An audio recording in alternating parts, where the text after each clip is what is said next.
What is going on, guys, and welcome on into the video. Happy Sunday, or I guess Monday now, as it is Monday, January 17th, when we are going live here. So we're going live. It is, I know it's early. It's like the afternoon here on a Monday. It's 4:30 Eastern, 3:30 Central Time here in Austin, Texas. But we got to do this because there's a playoff game tonight. And I figure, I don't want to interrupt people's, nightly routines. I don't want to interrupt, their nice Monday night football. It's, hey, I don't want to mess with that. So we're going to cover what we're going to talk about for this week. We're going to cover all that stuff here and prep for the week into what we expect. Some stocks we're looking at, small caps, large caps. We can even talk some crypto if we want. So we'll dive into all that stuff. I'll cover a bunch of things. I know it's like kind of early, so I'll let people come in and join the stream over the next couple of minutes and whatnot. But first off, while the market's closed, technically futures are open. So as we film, and this is going to probably get a little more interesting as we push closer to this evening and tomorrow morning, and I expect it to change. But as we speak right now, futures are kind of mixed. Tech is, a little bit of weight on tech, down, about 0.25%. S&P pretty much flat. Dow barely up, and small caps pretty much flat. VIX slightly elevated, but really not enough to even bother, worrying about. So that's kind of the deal, at least across the board, going into tomorrow. Across the pond, what's going on in Europe and so forth, kind of green, to be honest, decently, and then a little bit of mix in China. So we'll see how this plays out, though, into tomorrow and how it sets up. So let's talk about the overall market and everything and how the health is holding up. So here's how we finished off last week. I got a bunch of stocks that I also, have on my list, small cap wise, that I want to talk about. Plus, there are plenty of large caps where that came from. So here we go. Dow finished last week, on Friday, down about 0.5%. NASDAQ up about 0.5%, and the S&P kind of flat. It did finish strong, but it kind of closed flat. The question is going to be, though, is that, or was that kind of a push up into the close? Was that a tease, or was that kind of a trap? So let's talk about that. Let's dive into the charts, and I'll pull up SPY to start here. So I want to zoom in and take a look at like some lower or shorter term time frames, because that's going to be very, very helpful. So if we go to like the 30-minute chart, let's go to the 1 hour chart and talk about that. On the 1 hour chart from Friday, we have some support right here down towards about 460. 460 was a key level from Friday. So keep that one in mind as we go into this week. So 460 on SPY. Why I'm saying that is because I do think we could potentially see some more downside. If you broaden things out and take a look at this 1 hour chart, bigger picture, what do we see? Well, we kind of see a left shoulder right here. We see a higher high right here, which could be that head. And then we have a right shoulder that developed here last week. And so that could be indicating kind of a head and shoulders pattern, which generally speaking on a head and shoulders pattern, you kind of see that push up, bigger push right here, then a lower high. That second lower high, that neckline is key. And that neckline is kind of like lining up around that 462 down to like 460. If we drop below 460, well, that confirms the head and shoulders pattern, and we could drop, another $5-10 on SPY. I would not be surprised if that happens down towards some of the lows that we saw from earlier in December. Those are kind of the areas I'd be targeting. I know it might, sound like, oh my gosh, here we go again, because a bunch of stuff that you're in, or, tech or whatever is that's being, held up. It kind of held up decently on Friday, is going to sell off even further, if we do pull back on SPY. I understand, but I think that is going to be a very viable dip, in my opinion, like a lot of these dips on the S&P have been. I think that we're kind of getting to a point where we know what's kind of coming in terms of the Fed to some degree. Obviously, that can change, and we'll see. But I think a lot of the fears going on there are going to kind of potentially come to a head, and then all of a sudden, when everyone starts getting super bearish, that's when things will turn. As long as there's nothing super fundamentally negative, that will be pushing or pulling on the economy and the markets right going forward. So we'll see. That's my speculation. Broadening things out, we still have been putting in higher lows over the past past month and a half really. So those higher lows are continuing. That 460 is key for us to now put in a lower, I guess lower low, and that trend will change. But still on pace for, a solid, nice year, definitely on a much slower pace than we were, last year. But, that's a good thing, I think, across the board. So that's the S&P. As we can definitely see, broadening things out, going back to 2020 and even 2019, you can kind of see that, look at this crazy extension. Look at the slope of this line. It's starting to slow down. We're starting to kind of come off, and it's starting to turn, right? It's starting to kind of go from like super crazy straight up to slow down, which is better, a lot healthier for the market. Now, a couple things to do also note. Let's talk about QQQ. Let's talk about tech. It looks a little different than the S&P. It definitely looks a lot heavier. And why I say that is if we just take a step back and look at this, right? The S&P, we saw those lower, those higher lows, right? Every big kind of flush out was, bought up, and then we kind of had the next one a couple weeks later or a couple days later was a higher low. On the NASDAQ, or not, I guess QQQ isn't the exact same, but like QQQ right here is kind of showing us that we have some more pressure to the downside, right? So as of late, this past week, we saw those lows, we saw lower lows. So I wouldn't be surprised if we get a flush through that 470 on QQQ down to like 465, maybe even down towards 360. Sorry, not 4. We're in the 300s here. SPY's in the 400s. QQQ is in the 3s. I wouldn't be surprised. That could be that kind of flush out, and then that could be lining up with some support that we had back here in October, and that could be a good dip buy opportunity. I think it will be, at least for the overall indices. We'll see how that plays out. Let's talk about IWM. I am a little bit concerned. Again, same thing. We're right on that. We got some pressure. There's some weight on that downside, on that support that we're holding up. So just be careful this week if that flushes through. I wouldn't be surprising. But again, on IWM, I still believe that if we hold in the over 200, that could be that flush that's worth buying. IWC is a little bit I guess more correlated to the micro caps like penny stocks. So we talk about small caps all the time, but like, to be honest, a lot of small caps are still like much bigger companies than like the penny stocks that you may, think of as a small cap. Like technically it's a small cap, but like really it's like a micro cap or like a nano cap or whatever you want to call it. So this again is same thing, but we're seeing again lower lows. So we're still seeing lower lows on IWC. We got some strong resistance up here towards that 155 to 160 level. So that will be a key area to break above. On IWC at some point in the future, which, it'll happen at some point, who knows, maybe it's years, maybe it's weeks, months, I don't know. And so we're kind of seeing that as we speak, right? These are definitely lower lows. If you go back in this prior, area of support, we dipped down at the top of this range a couple times, but as of late, really in November, December, we've been coming down towards the bottom of that, or making some new lows. So that's just kind of a key area down here towards that 131, 132 on IWC. I'll be watching that this week pretty closely. And then XBI is our biotech ETF. It's been kind of nasty biotech-wise. Really hard sell-off the past couple of weeks, really ever since mid-November. Been selling off, really the beginning of November. Been selling off very, very hard. I've had a really nice bounce on Friday, but I would be cautious on that bounce if the markets are weak. It's going to be something to watch. So that's at least that. But BBIG, let's talk about BBIG. What do we got from this? BBIG held up really, really well last week. It really did. The problem that I have with this is that BBIG 432 is the high on Friday. Closed at 420 in after hours, 407 closed at the end of the session. The problem that I have at BBIG is that it doesn't, don't get me wrong, this could run, this could certainly run. You look back to what it's done before, it's run before, don't get me wrong. But the market conditions we're in don't necessarily scream to me, I expect BBIG to go to 10. I really don't think that that's going to happen. I think we could see 5. I think we could see 6.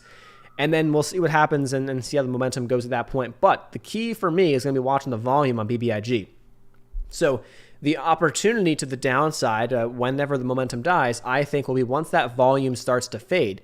So if we can see volume above what we saw back in August and September, so we saw days where BBIG traded over 300 million shares. If we have a day, we traded, looks like on Friday, we traded over 200 million. If we have a 250 or a 300 million share day, that's huge.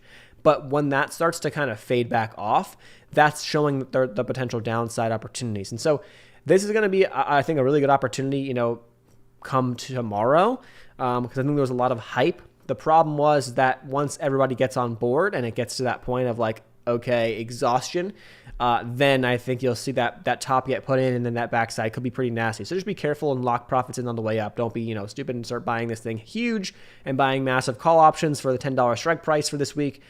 Yes, could those be insane if it did happen? And could it happen? Sure, it has, shown us it can do it in the past. Yes, but that's an absolute lottery play in my eyes. I really just be careful on that, because I think a lot of people are going to be looking for the same thing. And when everybody is on the same page, that's where it doesn't work out, right? Let's see. BBIG hit up to 1250 earlier this year, and here's the thing: as much as everyone can get excited about it, we need a monster to set off small caps. So like if BBIG, I'm nothing against it, right? But if this thing goes to 25, I don't know, whatever. That would be insane, and that's what we need, in a sense, to set off a lot of small caps and to see some more huge runners across the board, because we just haven't been seeing it. We get, a 50, 100%er has happened in the past couple weeks, but just haven't had a huge mover like a 500%er or a 1,000%er. I highly doubt it comes from BBIG, but I'm not saying it's impossible.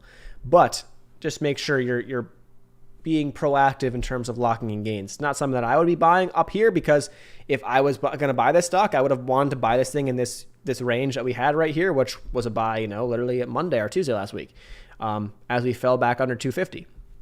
So, it's just letting the chart at least set up and play the risk reward. So personally up here, not a fan for me, but hey, we got resistance at 450. I'm thinking every 50 cents. So 450, $5, 556 are my next levels in terms of resistance points. But we'll see. I think the volume should be very, very strong in pre-market. Be careful though, because you'll also find sometimes that you'll get these pre-market gappers. Like if this thing is at 5+ in pre, you could probably get a pullback, right? If you're looking to get in, you can probably get a pullback. So don't try to FOMO buy this thing at 4 a.m. if it's at 5, just because you think it can go to 10. You can probably get a pullback in that 4 to 7 a.m. window, maybe even more. And then there's probably opportunity there if it's going to continue. All right, let's see. Let's go back to FinViz really quick. And I wanted to pull this up. SBEV also finished super strong to finish last week. Let's pull this up really quick. Splash Beverage. This is actually an amazing lesson to learn. And it's something that I want to do a lot. I've been seeing this. I've been kind of back testing, kind of mentally writing some notes down in terms of what I've been seeing. But these setups have been insane, have been absolutely insane. As of late, whether it's the same day, whether it's the next day or the third day, these runners, we get stocks that make runs, right? For example, SBEV made a 50+% run. And then what did it do on Friday? It held up. It made a big run and it held up all day long, okay? So you identify, it has to be, you have to give it a couple hours, ideally, for these stocks to kind of hold up. It could be even a couple days. And when you identify a key level that the stock, after a big run, is not falling below, every time it gets that level, it gets bought up. Now, it doesn't mean it has to spike right back and go to highs. It just means it has to kind of bounce every time. It bounces every time, and that's what it did here at this 265 level. We talked about it on the stream, and I kind of went somewhere else. Next thing I know, I went back to it, and it was up at 3. I'm like, oh, man. So not saying that like this needs to be like you got to hold this thing for $5 or for 4. This could go to 5 tomorrow. Who knows, right? But again, the really solid trade here was that move with the risk, right? Let's say we caught it at like 275. Risk yourself 10 cents, so you're going to risk yourself like 5%, but you're looking for a push to 290, so you're going to risk 10 cents. You're going to take profit at 15, and ideally you want like $3, and you got that exactly. So you risk 5 to make 7 to 10%, and that worked. And then, hey, as long as it holds up and it doesn't come back down below like 290 on that initial pop, well, then guess what you can do? You can just hold a small, 10%, 20%, whatever of your position, and put a trailing stop loss on it and let it ride, And obviously, when you put a trailing stop loss, it could be easily kind of wicked out where the market kind of pulls, stock pulls back, hits your stop loss, and then it rips. So that's the danger of that. It's up to you if you want to play that way or not. Personally, it depends on how volatile the stock has been. This case, stock hasn't been super volatile, not as much wick, so I probably would have, I probably would have been okay with the trailing stop loss. And then boom, whether you ride that thing up, you could have rode, that up to, is hit 363, and then it pulled back pretty hard to 340. That trailing stop, I'd be putting it up at 325 and, riding it up on the way until eventually it hits, which it probably would have hit at some point on one of these, wicks into the close. But hey, that's a beautiful trade. If you got any chunk of this move, which was a 50+% move into the close, if you got 10% out of that, that's been solid. So when those stocks hold up, when we say they should have died, right? These small caps that either are running for no reason or they're running off of news in the morning or whatever, they're low floats. The risk reward on the short side is not that great personally, because you can easily get squeezed out, but you have to be quick. So if you're going to short, then there's opportunities, but you got to find the ones that aren't holding up ideally. And in this case, this one held up. So the risk reward there was much better on the long side.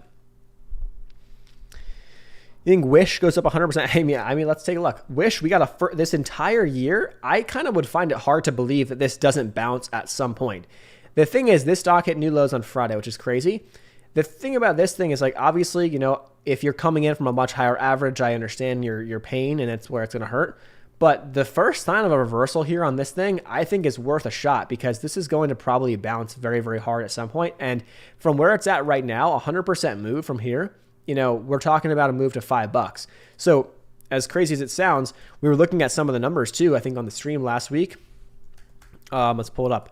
We were looking at some of these numbers in terms of Wish. It's just been such a downtrend. You know, it was a popular stock and it's been getting beaten down. I think algorithms and whatnot and shorting. But, you know, you're talking about a price to sales ratio of 0.63. I know the product quality isn't great and stuff, but, you know, you're talking about a company that starts to get, I mean, I would want to look at some recent earnings and see how that progresses this year, and they didn't look great, right? In the past earnings we got back this, you know, last year, but now the stock is down so much from those levels, you know, it starts to kind of get to a point where, like, is there some fundamental value here? And it's like, I think there could be something here. You're talking about sales, more, you know, we're seeing more sales than the market cap. Doesn't mean that's a great company, but it means that, hey, if they can turn something around inside this, there could be some value there in terms of the stock right now. So I think it's very possible. 100% move is to $5. I think it's very possible we hit 5 at some point this year. Whether we end up closing the year below, whether it gets bought out or whatever, who knows? You know, that could be a buyout. Who knows? Can come in at like 10, and boom, you make, you know, however many 100% that is. You know, from here to 10, what is that? Like 300%? That's insane. Thanks for Lucid Vid, gotten at 20, holding long. The thing that's crazy about Lucid, this is going to be a fun one to watch this week. The 19th is when we have the end of the lockup for the people who are essentially like founders, I think is what it's classified as, the founder lockup. The pipe lockup ended a while back, but the founder lockup is ending. I was seeing so much negative sentiment last week on Lucid. So the problem that I have is, like, okay, so much negative sentiment, and everyone is assuming that the founders are going to just start dumping shares. You're assuming that. There's no guarantee. Yeah, I mean, hey, if I'm in from Lucid, right, and I know that I got however many, shares I got, right, and I know I'm finally allowed to sell, would I take something off? If I need it, maybe. If I don't need it right now, and I believe in my company, my product, and what we have, I mean, I look at this stock and say to myself, in 5-10 years, this is going to be worth so much more. So why am I going to sell it? I can, set my kids up or whatever, and not worry about it, right?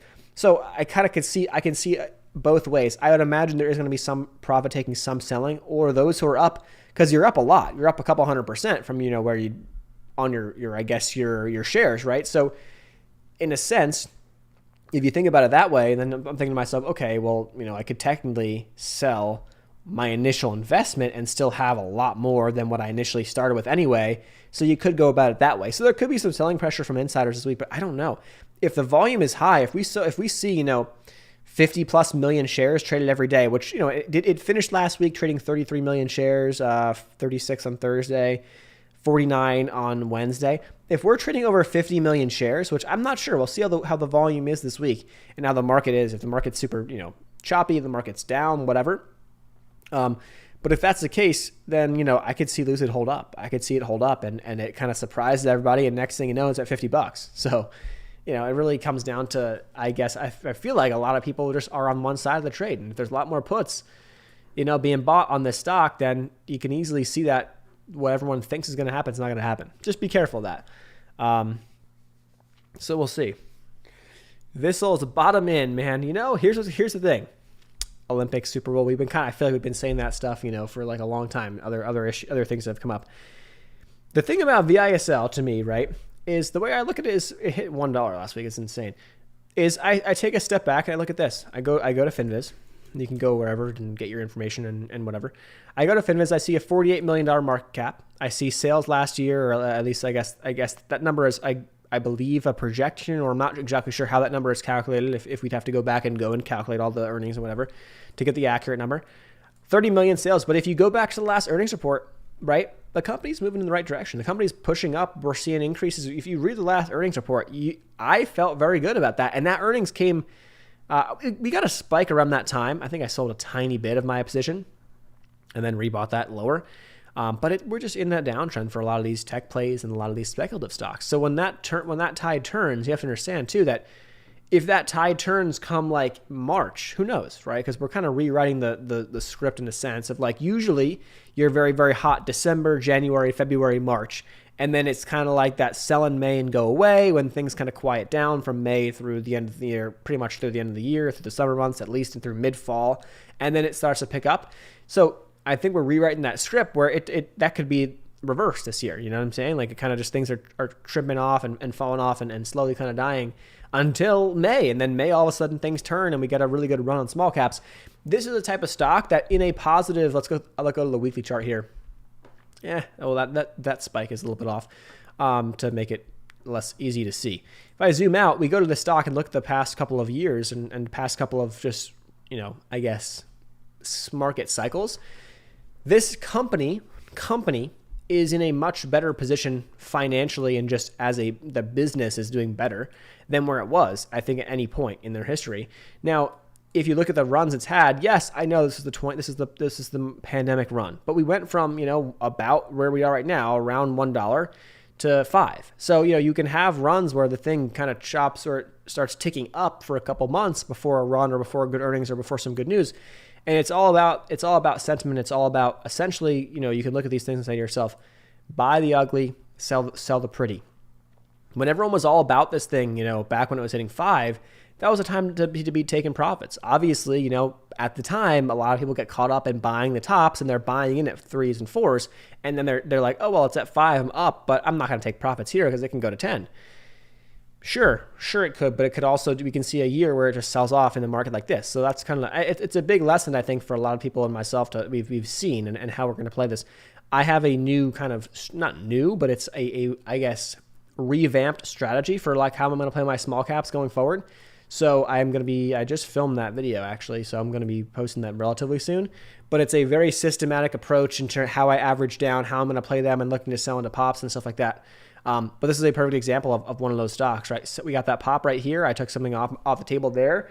And then now we've been getting a huge sell-off since. So, if you're strategic in terms of when you're adding, you could be fine. You can have an average, around 2 or less than 2, which I know it sounds like a ton. I currently have one like just under 150, I believe, which I think is fine. I think it's really fine for the longer, for a longer term move. But it doesn't matter what catalysts and news are happening right now. We need something to turn the tides. Maybe that's BBIG that goes to 25. I don't know. Maybe that's what it does. If it does, great. It's a great sign for a lot of other small caps or micro caps and whatever, or just low floats and whatever. And then we can start seeing some positive news really kind of playing into things. We have seen it here and there on certain stocks, but it's very selective. It's like which one is going to be the chosen one where the good news actually catches. A lot of other stocks, they're putting out some good news, good PRs, but what's happening is no one cares, and it pops, and then it's dead. And it goes to new lows the same day. That's what we've been seeing. So we'll see. Let's see. ABCT price target 17, but no reason. This is. I think this is just some. I don't want to say BS, but like, be careful with some of these things. These are wild. Oh wow, that's actually a really interesting setup too. These are just some kind of wild targets that could be preparing you for an offering. Like it's literally just it's a game. I'm telling you, it's literally just a game. Where these companies and these book runners and whatever, and these analysts and whatever, they're all kind of in cahoots to a degree, right? I think H.C. Wainwright is one of those that's like everyone has like the biggest speculation of like they're like the biggest, BSers in the space, really.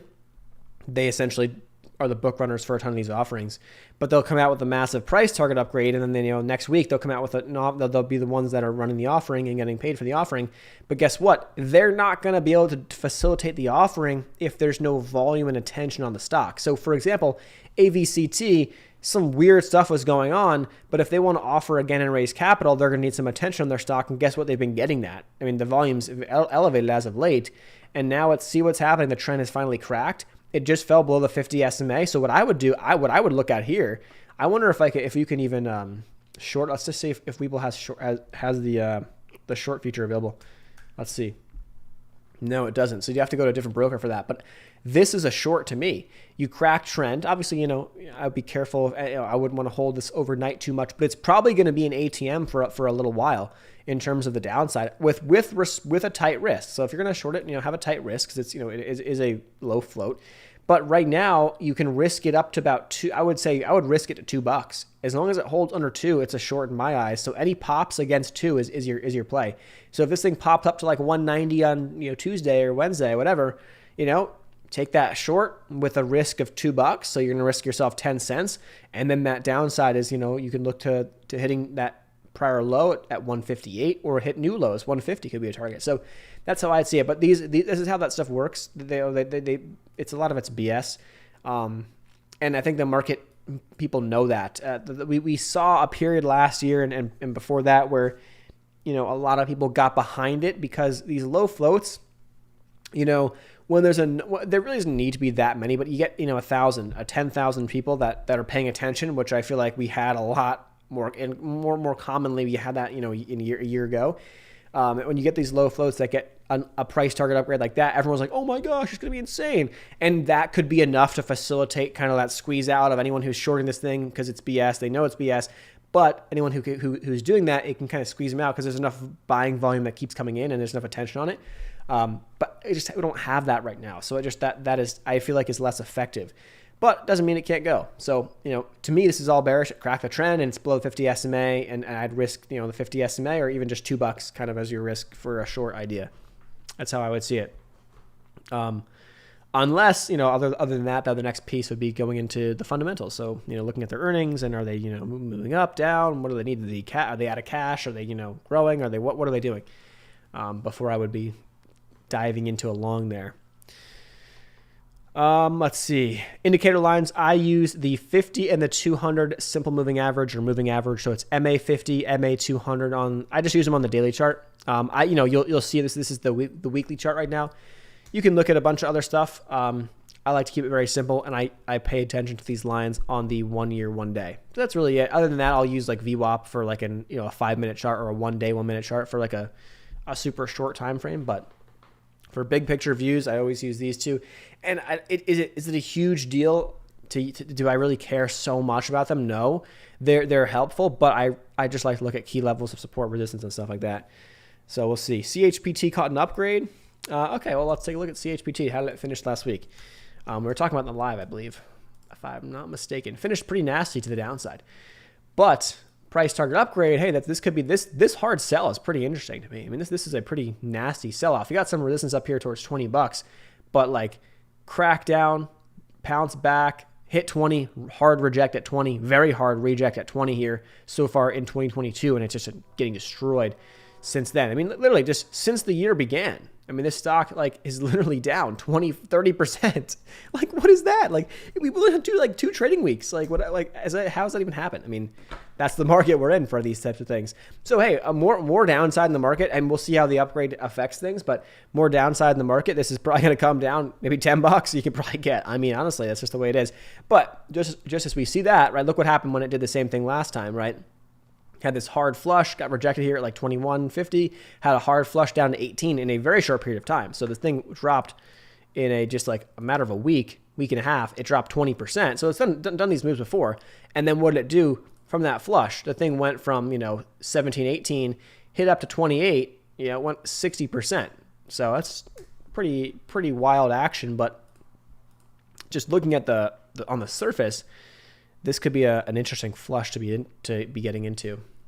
If you don't have a position, or if you're looking to add to a longer term position, I think it's an interesting level. Can it go lower? Sure it could, but it comes down to the market, and we ultimately don't know when exactly that things will turn, right? Or when we're going to get a bounce or whatnot. Okay. Let's see. Tesla and Mara breakdown. We can talk about those in a second. Do I like Solo? I'll look at Solo really quick, and then we'll look at Tesla and Mara. Solo, an EV play. I just personally didn't like the cars. I haven't looked into them in a while. Let's go to Finviz. I feel like Finviz is easier just to kind of like look at this stuff and see, because what we can do is we can get some, obviously you have the charts, whenever it's holding around $2 for now. Okay, cool. But they have like essentially no sales from what Finviz is telling me. So if that is true, they've issued a letter to shareholders. I don't necessarily like them. unless the market was super hot again for small caps, and it's not. And then it would be if EVs are hot, like if Lucid and Tesla are hot and whatever, Fisker and whatever EVs, the big names, Rivian and whatever these days. Even I guess Ford is almost like an EV company too. Right? They got, they've been trading like one, right, as of late. If that stuff stays hot, then yeah, I like Solo, but it just, with a stable small cap environment. But again, Solo, I like AYRO better. But again, even AYRO trading below cash value right now doesn't matter. An EV company trading below cash, like you'd think that's insane. But again, it's a small cap. It doesn't matter. The market's been killing it. Let's see. 2021, they transitioned from a developmental stage. Okay. Most notably successfully commenced first ever commercial deliveries of their Solo. Oh, so they had deliveries in 2021. They broke ground on a facility. So they're looking to, I guess, expand. They broke ground in Mesa, Arizona this spring.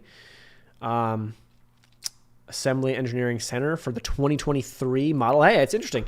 I personally don't know. I would want to look deeper into their numbers, but their market cap right now is at $244 million. So, can we get to a point where, like, if this price of sales, I don't think that's accurate. I don't think it is, because they have been delivering some. So I don't know if that's accurate, then that's not good.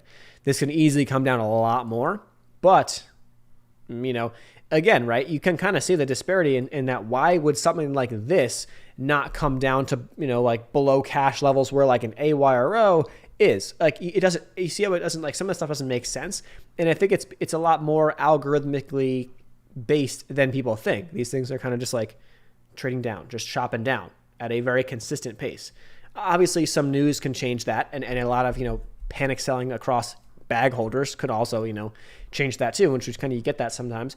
But to me, it just shows more of like why we are in such an algorithmically kind of just, short or chop down environment for a lot of small caps. All right. Let's see. I'm not NVOS S3. I'm not concerned about that, because the thing about NVOS is, first off, I would expect them to run it before they did an offering. I'd expect them to run it. It's 64% insider owned. We're at the bottom. It's a tiny float. It's a 10 million float. Also, the market cap is like sub 40 million. They should have revenue next year, 50. I don't know. I wouldn't say 50. I'm not sure. I really don't know, because it should be well above the market cap in terms of their sales numbers and revenue numbers. Does it mean that it's all profit? Absolutely not. No. But I like that play, because they should have on their next earnings a very big bump up from their prior earnings, because their prior earnings were through the end of August, and they had to file that, I believe, in December. They filed it on the 14th. Their prior earnings were through August, but they made a lot of moves and acquisitions from August through like December timeframe. And so if you go back and look at their press releases, you can see it all. And it's nothing to hide, right? And then you'll see that that's going to be reflected in the next couple of earnings reports, that those numbers will really start to be reflected, which I think will be big. So that just fundamental value-wise, does it mean that this is the best thing ever? No, absolutely not. I'm playing it for the spike. It's a low float that I believe is fundamentally undervalued. So when you're playing a play like that, you can get one of these low floats that all of a sudden everyone's like, whoa, what's going on here? Boom, the thing pops 100%. Okay, I'm taking profits out. I don't care. Like, let it go 500%. Let it go to whatever by 2025. I don't care.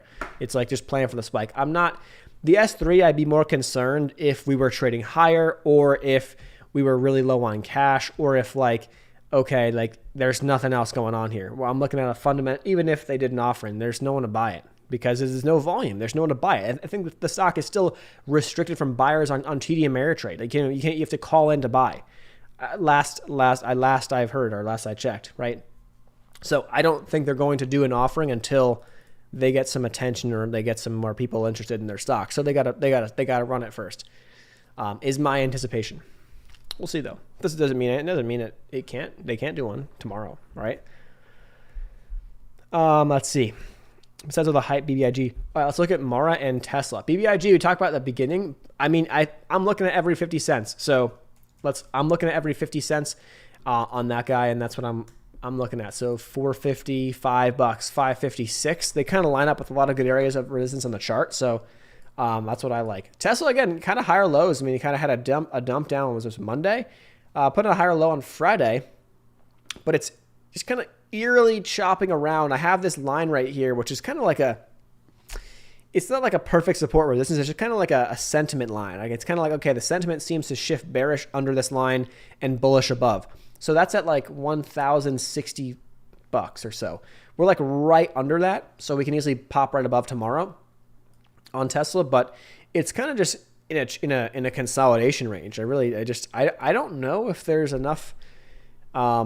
Personally, I wouldn't like to go long up here. I'd be looking at going long or going short into any pops on it, just into playing the range. So we're kind of in this range, right, from like up towards 1,200 down towards like 900. So play that range until that range breaks. I just think that we could very well consolidate for a while on Tesla.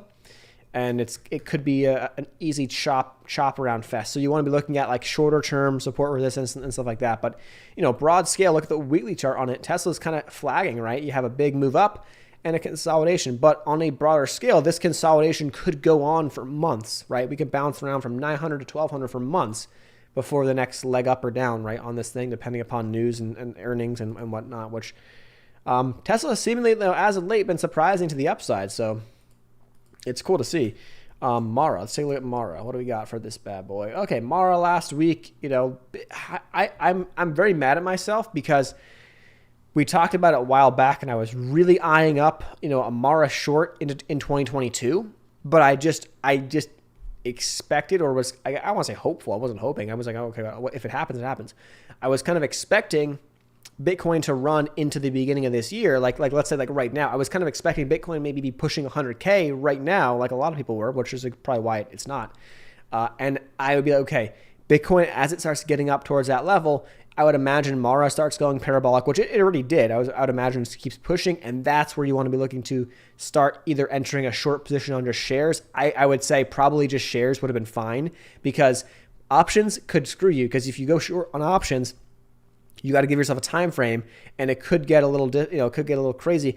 Or play a put spread, right? So give myself kind of give myself 3 months or 4 months or 6 months, but play a put spread. Like let's say, I was expecting Mara up around $100 maybe, play $100, put spread.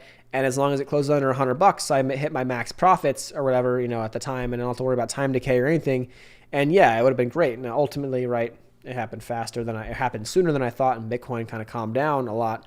But Mara cracked our trend right here, which has been interesting. So it's kind of just chopping along. If Bitcoin just kind of consolidates, I wouldn't be surprised if this just kind of continues to just like slowly trend down and get down towards $20 if Bitcoin consolidates. But it's really, it's really predicated on Bitcoin. So it depends what Bitcoin does. Let's take a look. All right, Bitcoin as we speak is down 3%. So there you go.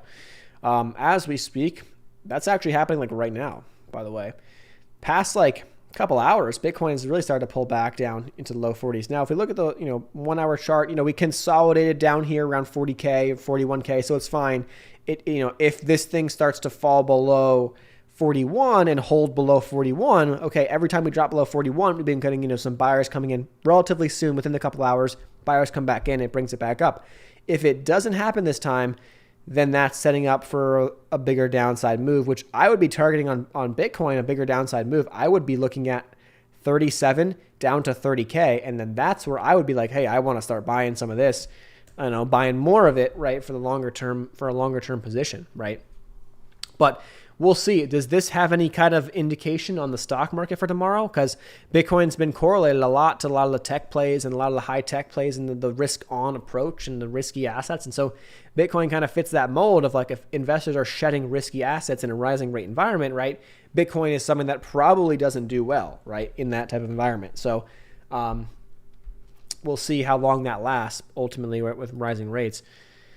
I've been looking at some guys. I've just been looking at some interviews and reading it along, and I see some crazy projections for this year. I think there's some people out there who really think we could have a really strong start, and then followed by like a crazy pullback. So I mean, we'll see what happens. Not just Bitcoin, just across the overall market.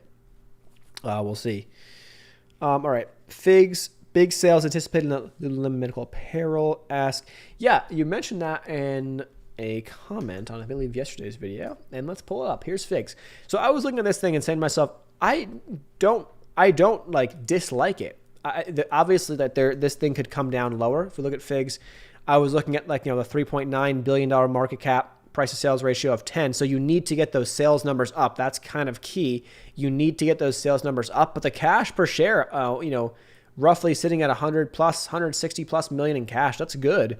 So I like that position. If this thing does kind of keep getting hit with some of, I guess, I don't know if you want to call it tech, if you want to call it whatever, some of the speculative plays, again, it recently went public. So, you kind of have that maybe as one of the reasons why it's a speculative play. It hasn't been around very, very long or publicly traded very long. You got some gaps up here. We could fill back to the upside, but if this thing comes under $20, that's, to me, from what I looked at, is pretty enticing as an entry point under $20. Again, it could be very volatile. Could it go to 10 in the next year? Yeah, sure. If things keep selling off, but under $20, the valuation starts to make a lot more sense in my eyes. So I like it. Any more? No, it is, again, it's like triple bottom right here at like 23. So you'd want to see it holding up around 22, 23. If it can't, this thing is easily going to, I would think easily in these market conditions, going to flush to 20. But that could be the buy. That could be a really good buy. Let's see. Ford. I want to look at Ford. Let's take a look at our good friends over at Ford. The electric F-150. I wonder if anyone's looking to get one. Let's see. Let's pull this up. And yeah, I mean, this has been, it closed really strong on Friday. It really did. It had an interesting Thursday. Was strong Thursday, and then the market wasn't, right? The market was not, if I recall, on Thursday. The market pulled back a decent bit. But Ford opened up, pushed up hard. Market was kind of stable, and then the market really kind of pulled back, and so that's where you got the downside. But, it's been strong again, right? Opened up on Friday. It had a dip. That dip was quickly bought up under 25, under 25.50, and then boom, it finished up over 25. So 25 to me is kind of like a key level. If it can build over 25, that's a strong momentum play, and this could be setting up for as long as those dips keep getting bought up. This is a good play for options. Intra-week, intra-day calls on dips. It's been a really good strategy until it's not. So just be careful of that. I think Ford will be another one of those, I don't want to say casualties, but again, all of these crazy runners, you can name so many of them. I mean, you can name so many. Okay, let's go to just like some random stocks. Let's just pull up a bunch of names. DDS, super random. Dillard's, right? Dillard's had some great news. I had some great earnings reports, was looking really, really strong, right? Had this parabolic run. The thing went insane, right? From October this year, or 2021, I mean, to where it hit highs in November. The thing was 150%. So it's these parabolic runs that I think are setting up for good shorts. And now it's pulling back and consolidating, and it's kind of building back into the trend that it was, because it was on a relatively, it was on a really good trend, but it was on a trend kind of that made more sense. This parabolic run off the trend was insane. So you're kind of looking, I think, at a very similar chart setup on Ford. Now, again, right, the hype is there. This was a very parabolic move off of this consolidation around $20. This was a very parabolic move right here, right, for Ford. But I kind of want to see more. I kind of want to see a bigger parabolic, a move maybe $30. If we get 30 plus on Ford and the thing has gone straight up, that's where I think you can probably be looking at the short side for a better risk reward. And you'll probably get a hard pullback. Maybe it's down 25, maybe it's back to $20. I don't know, before Ford kind of builds and we'll start to see it consolidate and do its thing. But a parabolic move there, I think it would be interesting to start potentially lining up some shorts, even some put spreads, and give yourself 6 months, right? You don't have to worry about it. Give yourself 6 months on a put spread and risk what you're willing to risk for the reward, and that's it. But those should be really, I think that opportunity into those parabolic moves should be nice. But until then, hey, good support down here around 23.50. It's been building up in the 24s. Let's see if it holds the lows from this past couple of days. If it does, that's been a solid trender. AMD, NVDA, which one looks more bullish to me? Let's see. AMD. Alrighty. AMD. Okay, AMD, we kind of had an interesting week. We dipped down below with the tech sell-off. We dipped down below into this 125 range and then quickly bought back up to 140. So you got some resistance up here towards 140, 141 on AMD. Support 130-ish. So you're kind of bouncing around in a $10 range on AMD for now. And you're like kind of in between. You're in between the range for as we speak. Okay, so that's that. NVDA. how is this one has been a lot more, the risk reward here is better in my eyes because of it's lower. And if you're playing it, right, play it versus last week's low. So the last week's lows were down towards 256. That's kind of a risk. Now, again, it's a pretty volatile stock, it has a decent range as of late, right? But you kind of are downtrending right now. So as we speak, you're in this downtrend. I can kind of draw like another bottom of this. Here's your bottom of the trend. So here's your channel. We're kind of, again, in between the channel. So if we get back up into this range towards 290s, right, almost 300, that's a possible short entry. And then if it breaks out, then that's a breakout for a long trade. Outside of that, I think we could see this thing down towards the 250s, and that would be a better buy zone for a bounce back up and to play the channel we have going on right now on NVDA. So if I had to pick one, AMD, to be honest with you, I would say is looking a little bit better. It had a strong close on Friday. Let's go back to NVIDIA. Had a strong close on Friday. NVDA, let's see what we got here on this guy. No, it's not going to load. It had a decent day. It was up 1.5% roughly, so not as strong as AMD. So AMD closed a little bit stronger and closed close to the highs of the week. So I kind of like that better. These two, though, are going to be, I believe, stocks that if we do see a tech sell-off this week, a further tech sell-off, then these will probably get hit. So I could see NVDA down towards 250 very, very easily, if not lower. And I could see AMD down towards that 125, 120 range, just if the market needs to cooperate, right? These are two that do very, very well in a green market, but in a red market, they definitely have been seeing some downside because they are up a ton in the past, year. So just be careful of that. Let's see. I did want to go back to futures. Let's just see if we got any updates on these things. They're kind of they've been sitting kind of flat. We'll see if we'll get these up. This will be interesting to see into tonight, but they technically have been open today. So you can kind of see how the market's, it's not much, but it's interesting to look at. Let's see. CISO squeeze early pre-market tomorrow. Let's see. CISO. Oh, yeah. I remember this one. I was looking at this thing on Friday, if I'm not mistaken. It's a low flow, right? I don't know. It kind of had a weird day. It had a little, if you want to call it a squeeze out, kind of. It kind of had that action on Friday's open. I mean, the thing went from kind of where it's at right now, and it pushed to 880 very, very quick. So look for a possible, if it holds up around this level, it could squeeze back out. It's a low flow. It could squeeze right back up into the eights, the 6, 7, 8s pretty quickly. So it's a low float. I think cost is going to be a good play next week. Good downward movement and bounce. Let's look at costs. Cost is at $10 roughly. Yeah, look at this chart. I mean, this is setting at some point it's going to go, right? Because it was kind of one of those Wall Street bets plays, went to 120. So that's insane. Went from this market right back then was absolutely just legendary. We're going to look back on that. That was the most insane stuff we'll probably ever see in our lifetime. Maybe not, but that's just nuts. All right, so it's coming down. It's coming down. New lows after new lows. From the past, I guess. Yeah, we're almost making new lows on the on the 52-week lows because we came below this level right here. You got to go back to essentially this time last year to be in the twos. So I don't know. It's an interesting one. It finished up. We'll see how this does. It's dead. There's just no volume here. There's nothing going on. So I don't know. That's the thing. The quiet plays though are good because when it's nice and quiet, you can be buying in and be selling into the pops. But last pop we had was mid-October. Went from 15 to 22, a 50% pop. So that's nice. That is pretty nice.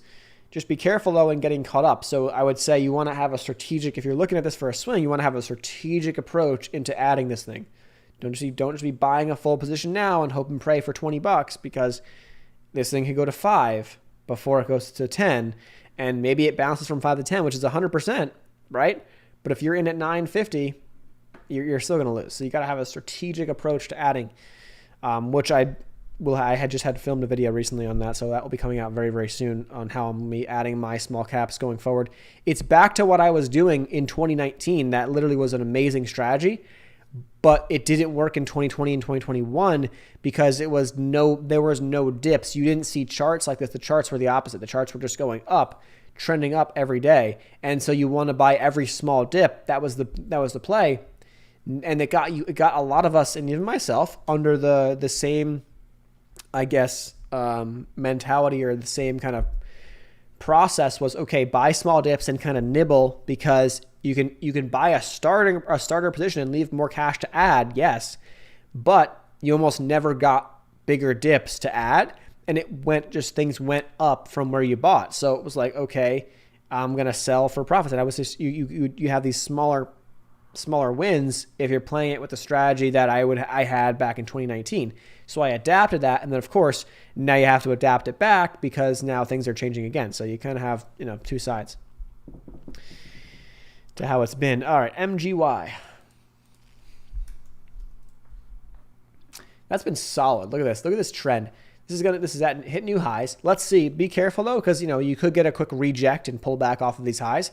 But that's nice. If this holds up and continues to build over that 22-25 level, right, that we're at right now, this is looking like it could be really nice. Continue to trend. I would say play this with a 50 SMA support down towards $20, but you want to see it holding over 20 for now for a continued move.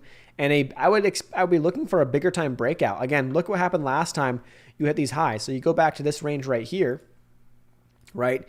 You got up into this range. You had a couple choppy days, but you held up. You held up in that range, and then eventually you had that really big, nice, strong move from that 16 to the 22 level, which was 40% move roughly. So be careful, because if you're playing options on this or something like that, this might just kind of consolidate for a week or two before the next leg. But if it consolidates and it holds up very strong, then that's a very good sign to get in or position yourself into some short-term calls or just shares for a big move that could go to 25 plus, something like that.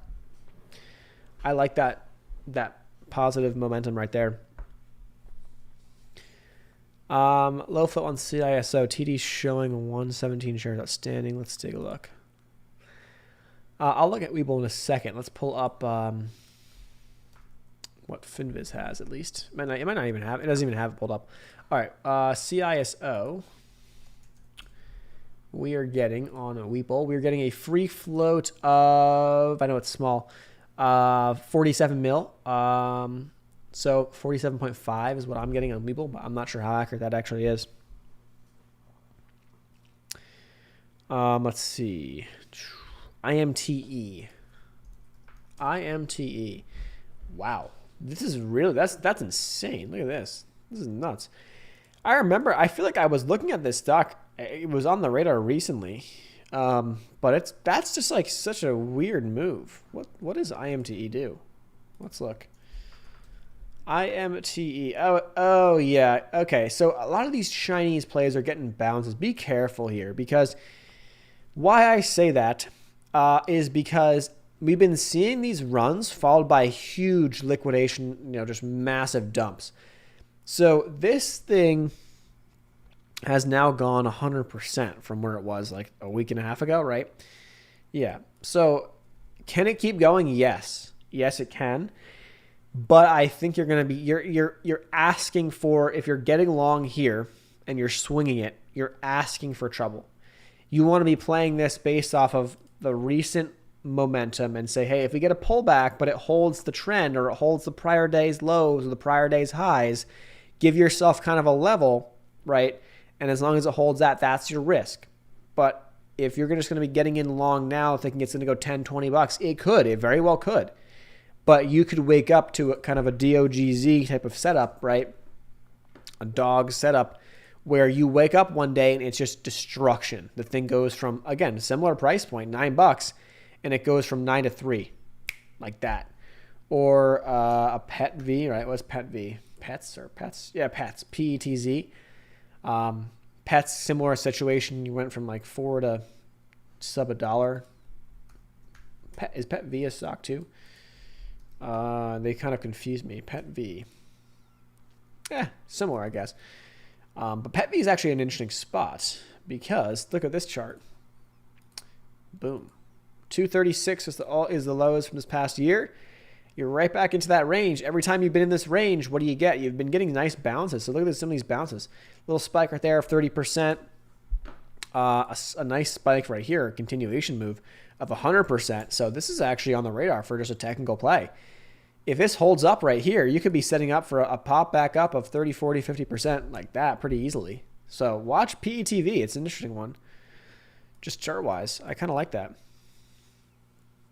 Am I still day trading penny stocks? Mostly no. If I day trade something, it's like I just buy a huge dip. If I see something that like one of my swings that's a dip, let's say I buy like a 500 shares, for example, on a dip that I'm already holding a position. I might sell 300 shares 3% higher. So I averaged in, I lock some gains, and then that's kind of how I will be day trading them now. That's the market we're in. Maybe if I see something that I like intraday, but for the most part, any day trades nowadays, which I hadn't been doing for months really. I started last week and I had a really good time, but I just took it to option. I took it to large caps. There's been more volatility there, so I took some really nice. I want to have a video relatively soon covering some of those trades and how I played them and whatnot and what I'm doing. But it's pretty much taking technicals and applying them to large caps because they work so much better when there's volume. So small caps are that's fine. Like technicals will work, but you need volume, and right now we're not getting volume. So at least to the degrees that I would like to see on some of these plays. So I just don't like playing them based off of that. I'll play my small caps now I'm playing for undervalued plays is what I'm playing for. Playing low float undervalued plays, buying bottoms.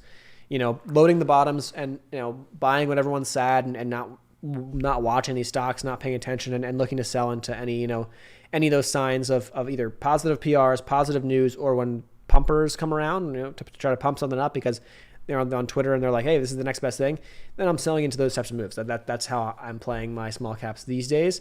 A lot of the technicals haven't worked unless you have volume and continuation. So again, PETV right now looks good, right? It looks like a nice chart setup, but we could easily see this thing just float off down under 2, down under 150. Next thing you know, it's at like $1. In like 6 months, it could easily do that.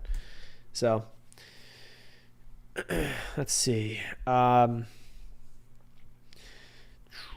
Craig similar? Yes, Craig is similar as let's take like Craig. I think I pulled that one up last week too. Yeah, Craig kind of cracked trend a little bit, and then it brought up again. So I could see Craig pushing up and be squeezing out to $10 before it gets taken down at some point. HUDI, JWEL, other Chinese stocks that totally collapsed. Yeah, JWEL was one as well. I know a lot of people. I know someone who really liked this one. Problem was, right, is I've seen it too many times with a lot of these. Like even look at like this is a different situation. It's not the same stocks or whatever, same low floats or whatever. But like VIAC has had a really nice recovery the past couple of weeks. But it's the same thing. We had that liquidation back in March. The thing went from $100 and it fell to like 40. And I think everyone was thinking to themselves, and I even thought too, this is an immediate buy. Like just buy some leaps, buy some shares here. You're going to be setting yourself up really, really nice. And what happened was it just didn't do anything for months. Yeah, you kind of had some bounces from like the upper 30s to the mid 40s. So okay, 10, 20%, cool. But that was it. After a huge pullback of what is it, like 60%, and then it had that flush out because it just makes sense. What is happening right now on VIAC? Okay, you had the period of time, you had that liquidation. Massive event down, just crushing blow. You're seeing a lot of that happen in a lot of these Chinese stocks. Then it just trades sideways because everyone buys it saying it's an easy dip buy. And it probably is for the next 5 years. Maybe, I don't know too much about the fundamentals here, but it probably is next 5 to 10 years. Yeah, but most people don't have the patience. They're buying calls for next week or next month or, they're giving themselves 3 months, 6 months, whatever. And what's happening now? Well, the thing flushes out. At the end of the year, why? Tax loss harvesting. If you're in this thing and you like it and there's no reason to sell fundamentally because you think it will recover in the next couple of years, then sure, hold it. But you're down so much, easy tax loss harvest. This is a perfect example of a tax loss harvesting chart. Easy tax loss harvesting chart because you're probably down pretty big on it. So take the loss, write it off against your taxes, and then come back in 30 days. And so you started seeing that here in mid-November, right? Big tax loss harvesting, little pop, and then it came back again in mid-December.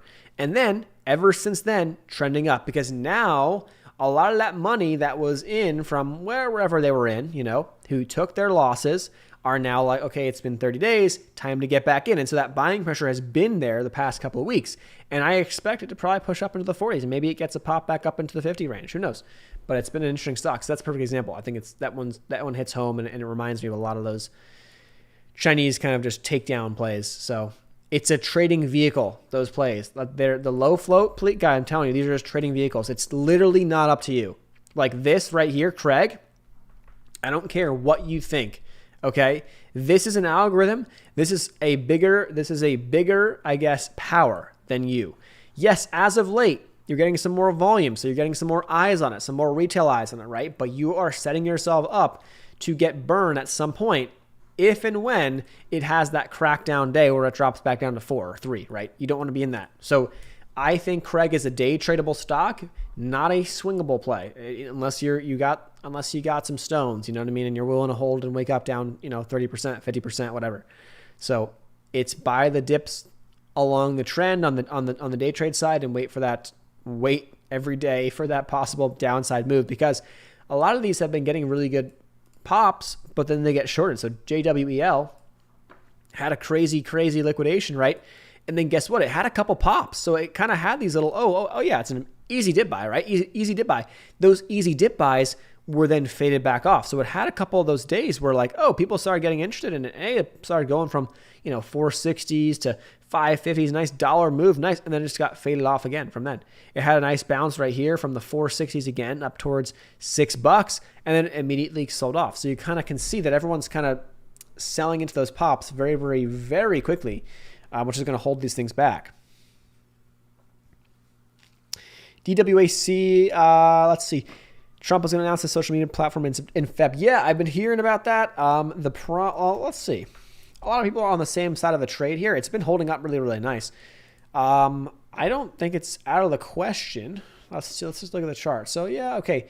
I'll draw a line that I can kind of see back in here. Over like 75, I can see you can see up in the 90s pretty quickly, I think. But be careful with this one. As long as it kind of keep putting in higher lows and holds trend, yes. It could easily have one of those, pretty big pullback days. You probably are going to need to see some, crazy extension, some crazy squeeze out for this thing to kind of have one of those hard pullbacks. It's been kind of solid. Personally, I think you have better risk reward, as crazy as it sounds, but using DWAC as your guide and then playing like fun, like trading fun around the core of that, right? PHUN. So fun is going to kind of do its thing, but it's kind of a sympathy play to DWAC. So if fun, right, might have a better risk reward as long as DWC holds up, fun could be one that you look to buy dips along this trend, putting in higher lows. Actually, it has been putting in higher lows. Kind of rough. This is a rough, little trend, but here you go. 240s, 250s, 260s, now 270s right there. So if it keeps holding up, hey, this could be setting up for a much bigger move. But fun is an interesting one. Fun went from the 240s to 329, and then it sold off. But these are really good shorts on the backside when things kind of calm down. Same as Mark. I think Mark, Webull took Mark off the short list, so you couldn't short it anymore. It was one of my go-to. I did, nothing crazy, but I would be like immediately, whenever DWAC and Fun would run, I was shorting Mark, and I would just swing it overnight, or I'd play, nothing crazy size. I would short Mark every time. Now Mark is getting down pretty low, so maybe it's not worth the short at this point. It's worth it. It could have a squeeze out type of event or day or week, but it's been one that is showing some pretty good weakness alongside of the DWAC and Fun. But now it's down under $1. I don't like that as a short. Over $1 maybe, but I don't like it now under here. Let's see. Always enjoy the lives. I want to do more of them. This week I have to go. I'm going to be traveling, unfortunately, on Thursday for a family event, so I will not be around Thursday through like Sunday-ish time frame. So I'm going to go live probably tomorrow and Wednesday during the market close. I just want to, they're more fun. It's more fun. So we'll probably do that tomorrow and Wednesday during the market close. So whatever's happening, we'll talk about it. If I'm, making any trades or positions and new positions, I'll talk about that, obviously, like we always do. And then I will not be around, but want to release a video going over my swing trade strategy. I want to cover the day trades I had last Thursday, kind of the thought process behind them, what they were and what I'm playing the option plays instead of playing large cap options rather than, small caps for day trades, and looking at my small caps as buying my undervalued plays and being patient. And that's really it. So that's the plan. I want to have those videos soon, probably the end of the week, roughly time frame. HUDI was such an interesting move last week, 28 to 9, back to 25. The only thing I ask, now that I'm just realizing it too, is like, this is nuts. Huddy, look at that. That's insane. That move is nuts. Intraday is wild. That likes on these streams that helps a ton. And there's videos in general, it just helps a ton. That's all I ask, literally. I totally don't ask enough. And people have been told me you don't spam like that type of stuff enough. I guess that's a good thing. I think it's a good thing. I'm not going to just, start spamming for hey, like the video, and just start doing some stupid stuff, but it does help a lot. So I appreciate anyone who, if you want to like the video, or the streams, that is like a huge help. Because these are the times that we can learn a ton from what's going on just in small cap land, large cap land, just the market in general. There's a lot. With interest rates, the Fed, there's so much stuff going on that it's so volatile and so interesting that okay, yeah, we can be looking at our longer term holdings or small cap holdings and they could be going down and whatever. It's whatever. It is what it is. It's fine. But there's a lot to learn from that and then navigate through that, which is, I think, that's the name of the game in terms of this, because you'll learn from this year, we learned from 2020, 2021. We totally learned that when we see that again, it's pedal to the metal, take advantage. I learned that. And then, be careful into those parabolic moves. You want to be looking to be careful, be very, very careful. And then there's some really big downside to play, but you got to give yourself time. So those, the vertical put spreads could be some really good opportunities, with giving yourself some time on some of these downside moves after some crazy parabolic runs. And so there's a lot of lessons I think that we learned. My biggest thing I think has been just being a lot more nimble in how I'm trading my small caps and how I'm swinging my small caps, because I love doing it. I love it. But, you obviously have to have stones for it, because you could be holding something that's down 25%. You can be getting an offering. You can be whatever. A lot of stuff can happen. But ideally, the lessons in being more nimble and learning to go when to push the pedal more, right? When to be heavier sized, and then when to have a better strategy in terms of how you're adding, which is now. That's the time we got now, right? We got to have better strategies in terms of how we're adding into stuff, because it's just the market's the market, right? You can't control that. Doesn't matter. What days do I go live? So lives usually are going to be Monday, Wednesday, Friday. This week it'll be, because it's a weird week and I have to leave on Thursday. Kind of like a family emergency event, but it's okay. It will be okay. We'll be fine. And that will be, so we have Tuesday, Wednesday lives, and then Sunday night I'll be back Sunday. So we'll do a Sunday night live before next week. So we'll see that. And then that's the plan. So ideally it's Monday, Wednesday, Friday, and Sunday night ideally. Maybe we can do more, who knows? We'll just eventually do more. I don't know. We'll see, but that's the plan. CRWD. Let's dive into it. Crowdstrike. What do we got going on here? Crowdstrike. Stair step down. All right. I feel like I was looking at the stock recently too. Okay. Here's the weekly chart on Crowdstrike. This right here. So this area we got under $200 down to about 170 has been so that 170 is kind of key, which we're kind of right at. So the problem, not a problem, but this is I think a good short opportunity below 170, down to 150, 160, 155. We can even see 150. I think is very reasonable. So you could see a really good short potentially below 170 on Crowdstrike. But if it was a triple bottom back here, so we had three of these candles, these weekly candles, all were right around that 170 roughly, and they balance every time. So if we can hold 170, that's great. If we can't hold 170, I'd be looking down into the 150s for a flush through, right? That's that next leg down. So I'm going to put an alert on this thing, because actually, it'd be I want to make sure that maybe I'll play this as a short or an option play this week or next week or whatever, Let's see. We got, pull this, where do I want to go to? Create alert. I'm going to go below 170. That's it. And then once per day, boom. So I'll set that alert and we'll see what happens. But I kind of like that below 170 for a short. If not, hey, it's a bounce play in this range. An accumulation in this range, if it holds up this week, is a good sign. Let's see. Prague setting up nicely. I think it bottomed out finally. Let's see Prague. Yeah, hey, Prague. I'll go to the daily chart on Prague. Had a nice 5% day on Friday, which is nice to see. This has been an interesting downside move. So you got this area right here I'd be looking at is a possible zone on Prague. Down under 160, down to about 110. It's a pretty wide range. I'm not a huge fan of this chart, to be honest with you.